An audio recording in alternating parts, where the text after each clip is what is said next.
H1B visa নিয়ে 180 degree পাল্টে খেলেন ডোনাল্ড ট্রাম্প। দেখুন, বর্তমানে আমেরিকার প্রেসিডেন্ট কখন কি বলেন এবং কখন তার নিজেরই মন্তব্য তিনি 180 ডিগ্রি ঘুরিয়ে দেন তা বোঝা বড়ই দুষ্কর।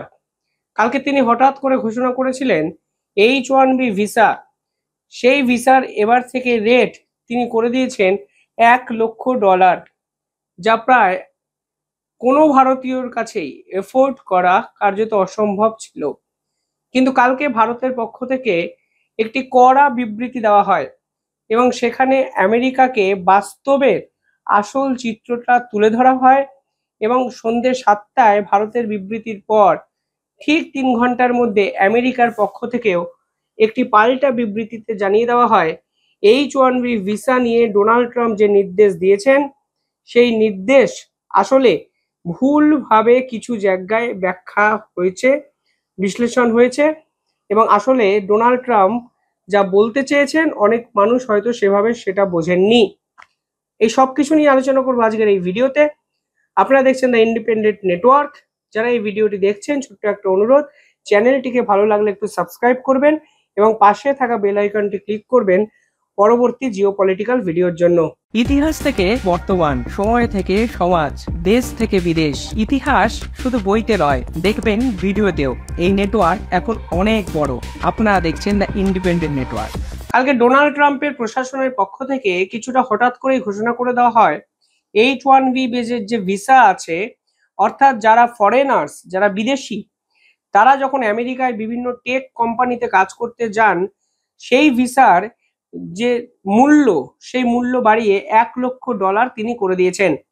এর ফলে আমেরিকার বহু বড় কোম্পানি যেমন ফেসবুক, মাইক্রোসফট, যারা ভারতীয়দের নিয়োগ করেছিলেন, তারা সরাসরি নির্দেশ দিয়েছিলেন যে 24 ঘন্টার মধ্যে আমেরিকাতে ফিরতে হবে। অর্থাৎ যে সকল ভারতীয় ছুটি কাটাতে ভারতে এসেছিলেন তাদেরকে 24 ঘন্টার মধ্যে আমেরিকাতে ফেরত যেতে হবে। এই ধরনের একটি নির্দেশ কালকে ফেসবুক, মাইক্রোসফটের মতো বড় বড় কোম্পানি, আমেরিকার কোম্পানি দিয়েছিল। এর ফলে ভারতীয়দের লম্বা লাইন পড়ে যায় এয়ারপোর্টে, ফ্লাইটের ফেয়ার বেড়ে যায় এবং পুরো বিষয়টায় একটি আতঙ্কগ্রস্ত চেহারা কিন্তু ধারণ করে। প্যানিকড হয়ে যান ভারতীয়রা।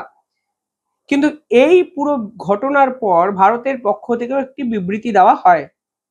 দেখুন, যদি আগের বছরের তথ্য দেখেন তাহলে দেখবেন আগের বছর ভারতীয়রা প্রায় 65,000 ভারতীয় প্রায় H1B ভিসার অ্যাপ্লাই করেছেন। অর্থাৎ 65,000 ভারতীয় আমেরিকার বিভিন্ন কোম্পানিতে কাজ করতে আমেরিকায় গেছেন এবং মাস্টার ডিগ্রি করতে আমেরিকায় গেছেন প্রায় 20,000 ভারতীয়। সব মিলিয়ে সংখ্যাটা 85,000।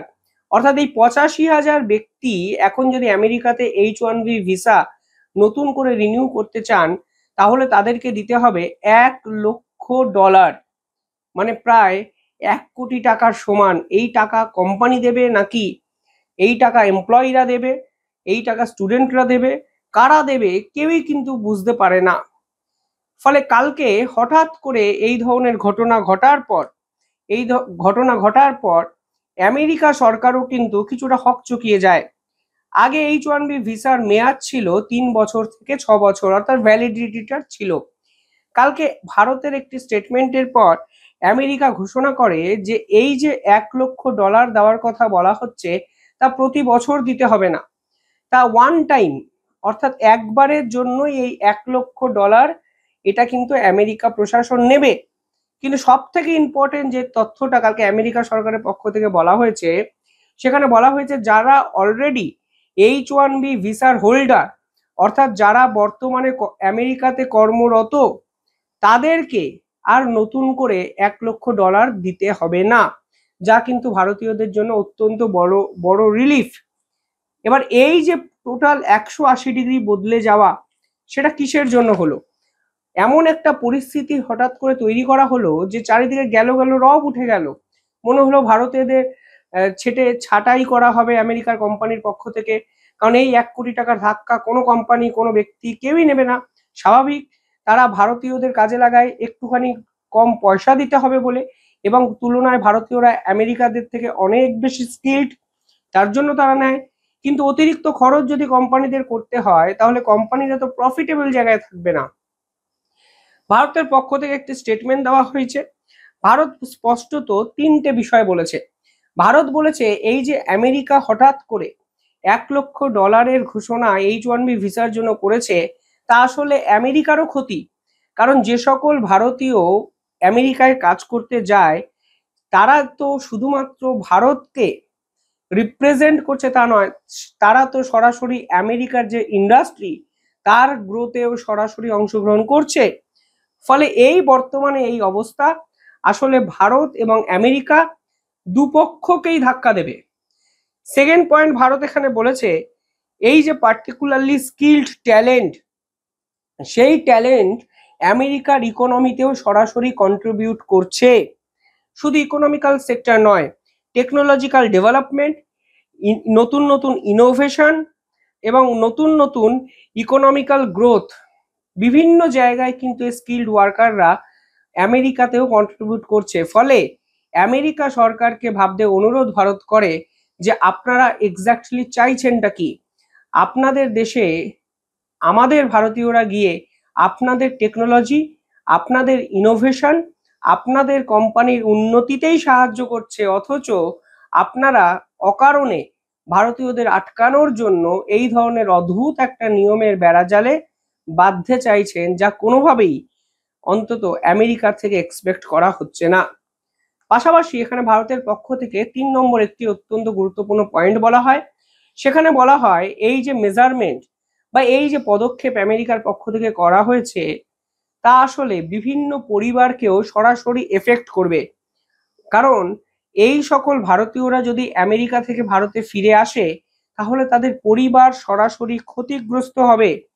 ফলে আমেরিকা প্রশাসন যেন এমন কিছু না করে যে এই সিস্টেমটা সম্পূর্ণভাবে যেন ভেঙে পড়ে, এবং ভারত এক্সপেক্ট করছে এই পুরো সিস্টেম আমেরিকা প্রশাসন ভাঙবে না। ফলে তারা নতুন করে মানে এই ভারতীয়রা যারা কর্মরত তাদের জন্য নতুন করে কিছু ভাববে। পাশাপাশি আমেরিকার এই সিদ্ধান্ত ভারতের কাছেও কিন্তু একটা নতুন অপরচুনিটি ক্রিয়েট করছে। দেখুন, এই ভারতীয়রা যদি আমেরিকায় আর কর্মরত না থাকেন তাহলে তারা ভারতে ফিরে আসবেন। ফলে ভারত তো কিন্তু এই সকল স্কিলড ওয়ার্কারদের বিভিন্ন জায়গায় কাজে লাগাতে পারে। আমেরিকার কোম্পানিরা যেখানে কাজে লাগায়, অর্থাৎ innovation, technology development, AI development, software oriented বিভিন্ন কাজ, সেই সকল কাজে কিন্তু এই সকল ভারতীয়দেরও কিন্তু কাজে লাগাতে পারে ভারত সরকার। দেখুন, এটা বাস্তব যে এই ধরনের নতুন নিয়মের ফলে ভারতীয়রা কিন্তু আর্থিকভাবে ক্ষতিগ্রস্ত হবে, তা কিন্তু কখনো এড়িয়ে যাওয়া যাচ্ছে না। এবার এই সিদ্ধান্ত তো ভারত সরকারের উপর ডিপেন্ড করে থাকে না। ডোনাল্ড ট্রাম্পের মতো একজন পাগলা যদি ভারতের বিপক্ষে এই ধরনের পদক্ষেপ নেয়, ভারত সরকারই বা করবে কি? ডোনাল্ড ট্রাম্প কি চাইছেন আসলে ডোনাল্ড ট্রাম্প নিজেও জানেন না। এই ভারতীয়রা যদি ভারতে ফিরে আসেন তাহলে আমেরিকার কোম্পানিগুলোকেও তো শূন্যস্থান পূরণ করতে হবে। তাহলে তারা সেই শূন্যস্থান কিভাবে পূরণ করবেন? আমেরিকাতে তো এত স্কিলড ওয়ার্কার নেই বলেই তারা ভারতীয়দের হায়ার করেন। বিশ্বের কোনো দেশে এত স্কিলড ওয়ার্কার, এত টেকনোলজিক্যালি সাউন্ড শিক্ষিত ব্যক্তিদের পাওয়া যায় না বলেই ভারতীয়দের কিন্তু আমেরিকার মার্কেটের এত চাহিদা। ফলে যদি এই ভারতীয়রা ভারতে ফিরে আসেন তাদেরকে কিন্তু ভারত সরকারও বিভিন্ন জায়গায় কাজে লাগাতে পারে। আমি একবারও বলছি না এতে আর্থিক ক্ষতি হবে না, কিন্তু আমি এটা বলছি যে পরিস্থিতি যেরকম ভাবে আমাদের সামনে উঠে এসছে সেই পরিস্থিতিটাকে যদি পজিটিভ দৃষ্টিভঙ্গিতে আমরা কাজে লাগাই তাহলে কিন্তু আলটিমেটলি আমাদের দেশেরই কিন্তু লাভ, সেটা কিন্তু ভুলে গেলে চলবে না। আজকে ধরুন এই ধরনের সমস্যা, ভারত সরকারের এই বিবৃতির পর ডোনাল্ড ট্রাম্প 180 ডিগ্রি পাল্টি খেয়ে সলিউশন করে দিলেন। তিনি বললেন, না না ভাই, যারা ভারতে কর্মরত, মানে ভারতীয়রা ও দেশে কর্মরত, তাদের জন্য এই রুল নয়, যারা নতুন যাবে তাদেরকে এই টাকা দিতে হবে। অর্থাৎ নতুন আর কোনো ভারতীয় আমেরিকার মার্কেটে যেতে পারবে না। ডোনাল্ড ট্রাম্প ধরুন এই সিদ্ধান্তটাকেও প্রত্যাহার করলো ভারত এবং আমেরিকার ট্রেড ডিলের পর। কিন্তু কালকে ডোনাল্ড ট্রাম্পের মতো 5 বছর পর যদি আরো কোনো শাসক এসে আবার এই ধরনের কোনো গন্ডগোল পাকানোর চেষ্টা করে, তখনও কি ভারত এইভাবে সলিউশন খুঁজবে? অর্থাৎ আমি যেটা বলতে চাইছি তা হলো প্রত্যেকটি সিচুয়েশন আমাদের সামনে নতুন অপরচুনিটি তৈরি করে, কখনো পজিটিভ কখনো নেগেটিভ। যদি আমরা পজিটিভিটির দিকে এই সিচুয়েশনটাকে মুভ করার চেষ্টা করি, তাহলে হয়তো ট্রেড ডিল ওরিয়েন্টেড যেরকম ফায়দা আমরা পেয়েছি, এক্ষেত্রেও কিন্তু ভারতের technology, innovation, AI software development oriented বিষয়ে আমরাও কিন্তু আন্তর্জাতিক স্তরে এগিয়ে যেতে পারবো। যাই হোক, বাকিটা কমেন্টে আপনারা জানাবেন আপনারা কিভাবে দেখছেন পুরো বিষয়টি। আর চ্যানেলটিকে ভালো লাগলে একটু সাবস্ক্রাইব করবেন, পাশে থাকা বেল আইকনটি ক্লিক করবেন। ধন্যবাদ।